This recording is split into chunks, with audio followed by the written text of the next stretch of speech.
Chers amis, bonjour, Bezrat Hashem, que ce cours-là soit pour la Slacha et tous les bénis Israël, qu'on entende de bonnes nouvelles, surtout pendant cette semaine-là, Bezrat Hashem, et qu'on puisse entendre de bonnes nouvelles pour les Chem et les Chatoufim, et Bezrat Hashem, qu'on ait le souhait de voir Mashiach Tzidkenu.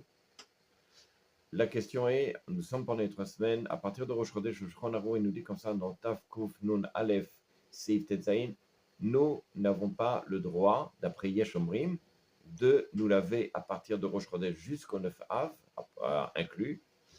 D'autres vont dire dans Shulchan Aruch, Yesh Omrim, que oui, nous avons le droit de se laver. Et le Rama, lui, il vient et dit, nous n'avons pas le droit de se laver. En fait, ce qu'il en sort d'ici, c'est une discussion finalement entre Ashkenazim et Sfaradim, grosso modo.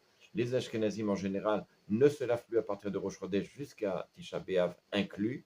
Les Sfaradim sont Mekilim, peuvent permettre de se laver, surtout que le Rambam et le Ramban, d'après le Ran, et c'est que le Ran rapporte comme quoi on pourrait se laver même Shavua Shechalbo avec de l'eau froide tout le corps.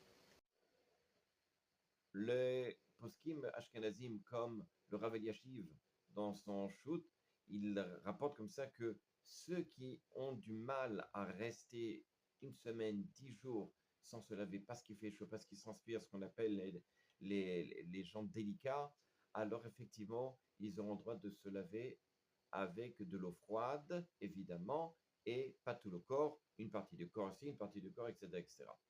Pour ce qui est des Sfaradim, Laurent Les Sion dit qu'on pourrait se laver avec, évidemment, de l'eau froide, sans le savon, d'après les Mahmerim, et d'après le Kafachaim. Donc, on pourrait se laver. Maintenant, tout ce qui est au niveau du savon, tout ce qu'on a le droit, c'est seulement pour les gens qui sont délicats, c'est les gens qui ont besoin. Si c'est simplement pour une sorte de ta'anoug, de profit, de se sentir bien, évidemment, tous les poskim sont d'accord et unanimes pour dire ceci, on n'a pas le droit à partir de Rosh Chodesh. Pour ceux qui ont l'habitude d'aller au mikvé, tous les matins, évidemment, il continuera à aller, surtout que quand c'est une douche ou pour une mitzvah, évidemment, il n'y a pas d'interdit. À bientôt.